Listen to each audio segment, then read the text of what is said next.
Hello everyone, আসসালামু আলাইকুম। আজকে রাতে আমি শুয়ে গেছিলাম। ভেবেছিলাম ভাত খাবো না। কিন্তু শুয়ে যাওয়ার পরে আমার আর ঘুমই আসতেছিল না। মানে খিদেও ছিল কিন্তু খাওয়ারও ইচ্ছে ছিল না। কারণ মুরগির মাংস ছিল আর ইচ্ছা করতেছে না খাইতে। তো পরে ভাবলাম যে যাই কিছু করা যায় কিনা। পরে ফ্রিজ থেকে অনেক কষ্ট করে একটা মাছের পিস বের করলাম। যেহেতু সবগুলো বরফের মধ্যে আটকানো ছিল। তো এই তো বের করে এখন এটা আমি ভাজি করতেছি। আর এইদিকে আমি মাছের সাথে দেওয়ার জন্য কিছু পেঁয়াজ আর কাঁচামরিচ কেটে নিলাম।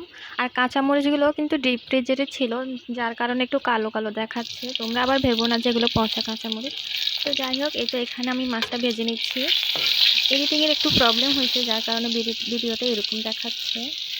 এই মাছের পিসটা কিন্তু অনেকটা বড়, কিন্তু ক্যামেরাতে কেন জানি ছোটো দেখাচ্ছে। আর আমি একটা জিনিস বুঝি না, ক্যামেরাতে বড় জিনিসগুলো কেন জানি ছোটো দেখা, আর ছোটো জিনিসগুলো অনেকটা বড় দেখা। যারা ভিডিও মেক করে তারা অন্তত এটা জানে। আর এই তো আমি এদিকে মাছটা সুন্দরভাবে ভেজে নিতেছি।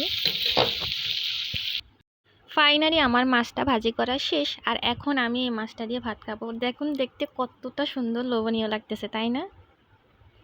তো এই তো আমি প্লেটে ভাত নিয়ে নিলাম আর এখন আমি মাছটা খাবো। মাছটা কিন্তু অনেকটা গরম ছিল, হাত দিয়ে ধরা যাচ্ছিল না।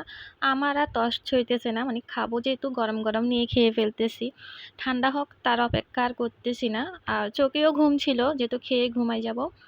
আর মাছটা যে এতটাই গরম আমি হাত দিয়ে ছিঁড়তে পারতেছি না। তবে আমি যতটা মজা হবে ভাবছি, আসলে অতটা মজা আমার কাছে লাগে নাই। কেন লাগে নাই তা বুঝি নাই। দেখতে যদিও বা সুন্দর হয়েছে, কিন্তু খাইতে আসলে অতটা মানে ভালো লাগে নাই। সামান্য একটু ভালো লাগছে, আবার সামান্য একটু খারাপও লাগছে। তো এই তো আজকের ভিডিওটা এই পর্যন্ত। সবাই ভালো থাকবেন। আল্লাহ হাফেজ।